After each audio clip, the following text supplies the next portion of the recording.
বারবার মুখ থুবড়ে পড়া রোহিঙ্গা প্রত্যাবাসন নিয়ে দেখা দিয়েছে নতুন আশার আলো। বাংলাদেশে আশ্রয় নেওয়া তালিকাভুক্ত ৮ লাখ রোহিঙ্গার মধ্যে প্রথম ধাপে ১,৮০,০০০ রোহিঙ্গা মিয়ানমারে ফেরত যাওয়ার যোগ্য বলে জানিয়েছেন দেশটির জান্তা সরকার। চূড়ান্ত যাচাই বাছাইয়ের পর্যায়ে আছে আরও ৭০,০০০ রোহিঙ্গা। আর এই খবরে রোহিঙ্গা শিবিরে বিরাজ করছে খুশির আমেজ। ইরফানুল হাসানের তথ্য ছবিতে দেখুন বিস্তারিত। রোহিঙ্গা প্রত্যাবাসন ইস্যুতে যেন একের পর এক নতুন পালক যুক্ত করছে ডক্টর মোহাম্মদ ইউনূস। প্রধান উপদেষ্টার আহ্বানে সাড়া দিয়ে জাতিসংঘের মহাসচিব অ্যান্তোনিও গুতেরেস কক্সবাজারের রোহিঙ্গা ক্যাম্পে এসে প্রত্যাবাসনের আশা জাগানোর পর থেকে আশায় বুক বেঁধেছিল রোহিঙ্গারা। সম্প্রতি ডক্টর মোহাম্মদ ইউনূসের বিমস্টেক সম্মেলন থেকে এলো সুখবর। বাংলাদেশে আশ্রয় নিয়ে থাকা ৮ লাখ রোহিঙ্গাদের মধ্যে ১,৮০,০০০ রোহিঙ্গার প্রত্যাবাসনে রাজি হয়েছে মিয়ানমার। আরও ৭০,০০০ রোহিঙ্গার চূড়ান্ত যাচাই বাছাইয়ের অংশ হিসেবে ছবি ও নাম মিলিয়ে দেখার কাজ চলছে।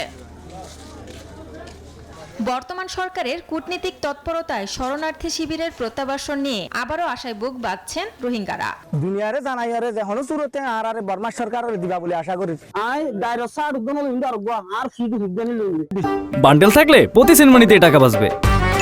বিকাশ সেনমানি বান্ডেল কিনে জিতুন প্রতি লেনদেনে। খুশি লাগে খুশি লাগে হলে আজ ৮ বছর বাদ আর লই যাবে হদ দিয়া না আর তো খুশি যা আই রাতে গুণ জানে বাজি। তবে মিয়ানমার সেনাদের চালানো নির্যাতনের বিভীষিকা এখনো চোখে মুখে ভাসে রোহিঙ্গাদের। আর তাই একটি নিরাপদ জোনে তাদের প্রত্যাবাসন চান রোহিঙ্গা নেতারা। এই হিসাবে আর তো কি করা হইব আর সেফ জোন দিলে যাব হইব। আলহামদুলিল্লাহ ইন্দা আলো করন যে বল্লা বলি রোহিঙ্গা দুনিয়ারে আর গজে আলহামদুলিল্লাহ ডক্টর ইউনূস জুবানুত ৩ পুরা গিয়ে দেখি হইলে রোহিঙ্গা এলাকার কারণ মাঝে সেফ জোন হইব। দীর্ঘ বছর গলার কাটা হয়ে থাকা রোহিঙ্গাদের দ্রুত প্রত্যাবাসন চান তারা। আমরা চাই মাননীয় প্রধান উপদেষ্টার কথা যাতে সত্যি হোক, উনি আন্তর্জাতিক মহলে যে কোনোভাবে কনভিন্স করে এবং মায়ানমারকে তাদের নাগরিকগুলো তাদের কাছে ফেরত যাবে, এটাই আমাদের প্রত্যাশা। এদিকে রোহিঙ্গা প্রত্যাবাসনে সর্বদা প্রস্তুত রয়েছে বলে জানিয়েছেন শরণার্থী ত্রাণ ও প্রত্যাবাসন কমিশনার।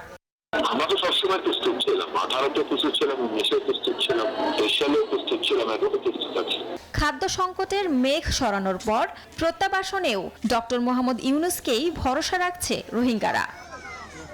Desk report, news 24।